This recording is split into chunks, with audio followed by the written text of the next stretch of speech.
Pakistan railway کی جانب سے چلائی گئی اسپیشل ٹرین کوئٹہ سے پشاور کے لیے روانہ۔ ٹرین کی حفاظت کے لیے سیکیورٹی کے فل انتظامات۔ ریلوے حکام کے مطابق عید الفطر کی مناسبت سے چلائی گئی اسپیشل ٹرین 9 بوگیوں ہے۔ ٹرین 400 مسافروں کو لے کر پشاور کے لیے روانہ ہوئی۔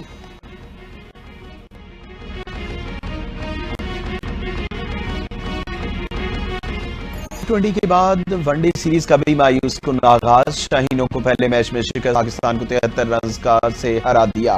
344 رنز کے جواب میں قومی ٹیم 201 بنا کر آؤٹ ہوئی۔ اوپنر ایک بار پھر ناکام رہے اور عثمان خان 39، عبداللہ شفیق 36 رنز بنا کر کیویز بالر کا شکار بنے۔ بابر اعظم کی ذمہ دارانہ بیٹنگ، 83 گیندوں پر 78 رنز بنا کر آؤٹ ہوئے۔ نیوزی لینڈ کے مارک چیپ مین میچ کے بہترین کھلاڑی قرار، نیوزی لینڈ کو سیریز میں 1-0 کی برتری حاصل۔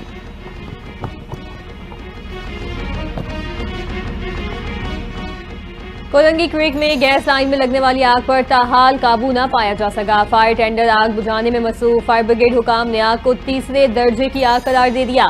آگ بجھانے کے لیے شہر بھر سے فائر بریگیڈ طلب۔ فائر آفیسر محمد ظفر کے مطابق آگ پر اصرار ہے، سمجھ نہیں آ رہا کہ لائن کس کی ہے۔ آگ پر پانی پھینکا جا رہا تھا مگر وہ اڑ کر واپس آ رہا ہے۔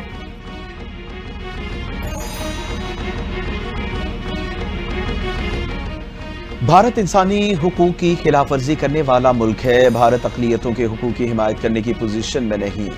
ترجمان دفتر خارجہ شفقت علی خان کا بیان۔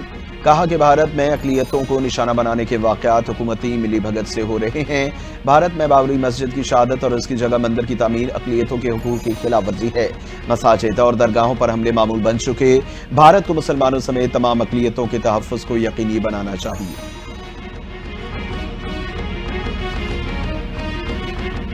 وفاقی وزیر داخلہ محسن نقوی کی زیر صدارت کاؤنٹر ٹیررزم کمیٹی کا اجلاس۔ افغان حکومت کے سامنے دہشت گردی کے مسئلے کو اٹھانے کا فیصلہ۔ وزیر داخلہ محسن نقوی نے کہا، دہشت گردوں سے نمٹنے کے لیے وزیر اعظم، آرمی چیف اور اسٹیک ہولڈرز ایک صفحے پر ہیں۔ صوبوں کی مشاورت کے بغیر کوئی فیصلہ نہیں ہوگا۔ وفاقی سطح پر FIA کے کاؤنٹر ٹیررزم ونگ کو مکمل فعال کیا جائے گا۔ National intelligence fusion and threat assessment centres کے قیام پر بھی کام جاری ہے۔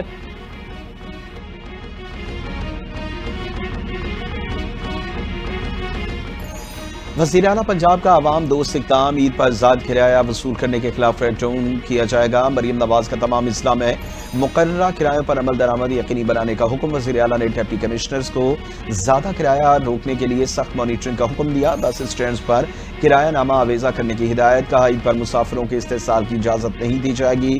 زائد کرایہ وصول کرنے والوں کے خلاف کارروائی کی جائے گی۔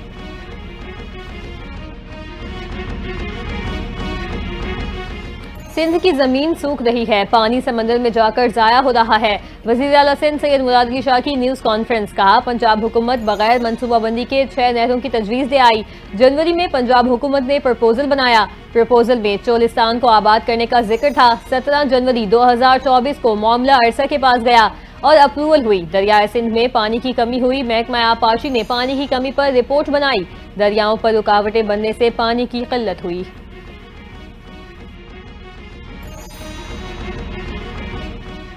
کراچی میں ترقیاتی کام ہو رہے ہیں، ٹرانسپورٹ کے شعبے میں بہتری کے لیے اقدامات جاری ہیں۔ سینئر وزیر سندھ شرجیل انعام میمن کی پریس کانفرنس۔ کہتے ہیں، بلاول بھٹو زرداری نے I work for Sindh portal کا افتتاح کر دیا۔ سندھ میں میرٹ کی بنیاد پر روزگار فراہم کریں گے۔ سندھ حکومت کی جانب سے بنایا گیا پورٹل عوام کے لیے مفید ثابت ہوگا۔ جاب پورٹل 14 لاکھ سے زائد افراد نے وزٹ کیا۔ عوام کو روزگار کی فراہمی اولین ترجیح ہے۔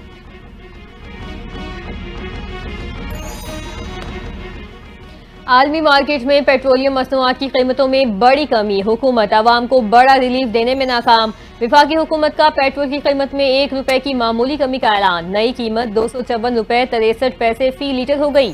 ہائی سپیڈ ڈیزل کی قیمت بدستور 258 روپے 64 پیسے فی لیٹر پر برقرار۔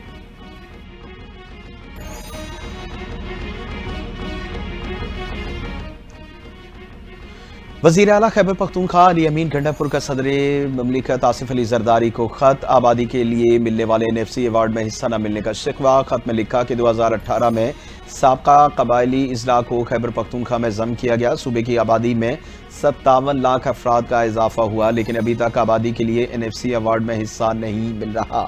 سابق فاٹا کا شعر وفاقی حکومت کو مل رہا ہے جو غیر آئینی ہے۔ علی امین گنڈاپور کا NFC اجلاس جلد بلانے کا مطالبہ۔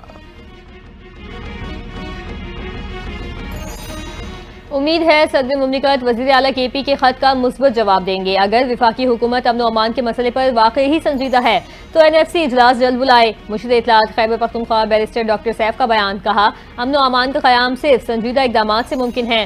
بدقسمتی سے وفاق ایک طرف خیبر پختونخوا کو دہشت گردی کا ذمہ دار ٹھہراتا ہے، جبکہ دوسری طرف فنڈز روک کر رکھے ہوئے ہیں۔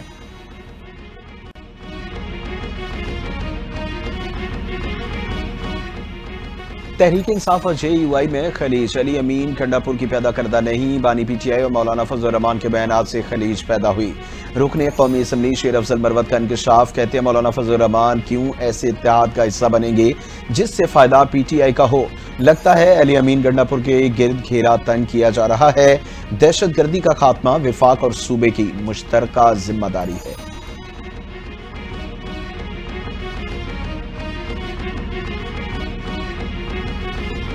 تحریک انصاف میں کوئی فارورڈ بلاک نہیں بن رہا۔ جو لوگ تحریک انصاف میں ہیں وہ اس کو خوش قسمتی سمجھتے ہیں۔ PTI کے مرکزی رہنما سلمان اکرم راجہ کی گفتگو، کہتے ہیں قانون کے مطابق بانی PTI سے ملاقات ہمارا حق ہے۔ بانی PTI ہم سے مشاورت کرتے ہیں اور بتاتے ہیں کس سے ملنا چاہتے ہیں۔ علی امین گنڈاپور کا عہدہ مستحکم ہے۔ علی امین کو بانی PTI کا اعتماد حاصل ہے۔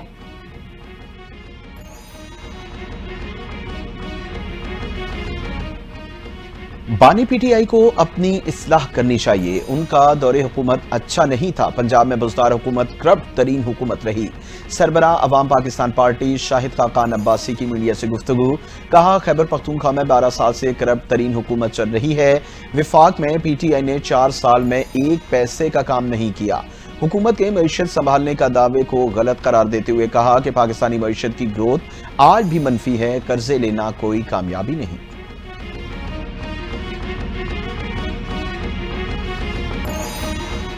عید الفطر کے موقع پر زائد کرایہ وصول کرنے والے ٹرانسپورٹرز کے خلاف ایکشن۔ موٹر وے پولیس ساؤتھ زون کی زائد کرایہ وصولی کے خلاف کارروائیاں۔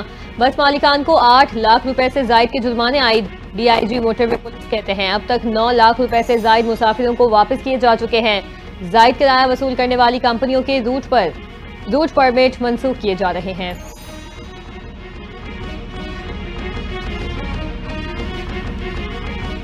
بلوچستان میں امن و امان کی بگڑتی صورتحال، کچی اور موسیٰ خیل میں شام 5 بجے سے صبح 5 بجے تک ہر قسم کی ٹرانسپورٹ اور ٹرکوں کے سفر پر پابندی عائد۔ ڈپٹی کمشنر کچی نے اعلامیہ جاری کر دیا، لورالائی سے ڈیرہ غازی خان جانے والی تمام ٹریفک کو شام 6 بجے سے صبح 5 بجے تک کنگری کے مقام پر روک دیا جائے گا۔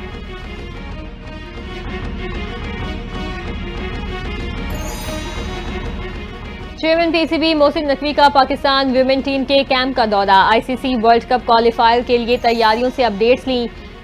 خواتین کھلاڑیوں کا پریکٹس سیشن دیکھا۔ چیئرمین PCB محسن نقوی کی کھلاڑیوں سے ملاقات، گفتگو میں کہا امید ہے آپ بہتر کھیل کا مظاہرہ کریں گے۔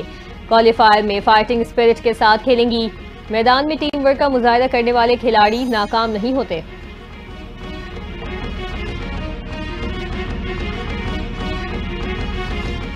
اسرائیل کی غزہ پر وحشیانہ بمباری تھمنے کا نام نہیں لے رہی۔ مختلف علاقوں میں گزشتہ 24 گھنٹوں کے دوران مزید 50 فلسطینی شہید۔ غیر ملکی خبررساں ادارے کے مطابق خان یونس کے شہداء زیادہ تر بچے اور خواتین شامل ہیں۔ 7 اکتوبر 2023 سے جاری اسرائیلی جارحیت میں شہید فلسطینیوں کی تعداد 50,000 سے تجاوز کر گئی۔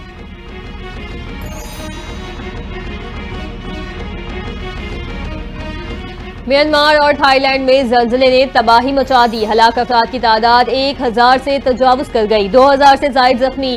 ریسکیو ٹیمیں ملبے میں دبے افراد کو نکالنے میں مصروف۔ امریکی ایجنسی نے 10,000 سے زائد افراد کی ہلاکتوں کا خدشہ ظاہر کر دیا۔ میں بھی متعدد تعمیراتی اسٹرکچر اور عمارتیں منہدم۔ بینکاک حکام کے مطابق تعمیراتی اسٹرکچر میں کریکس پڑنے کی 2000 رپورٹس موصول ہو چکی ہیں۔ زیر تعمیر بلند عمارت گرنے سے 10 افراد ہلاک اور 100 مزدور لاپتہ ہیں۔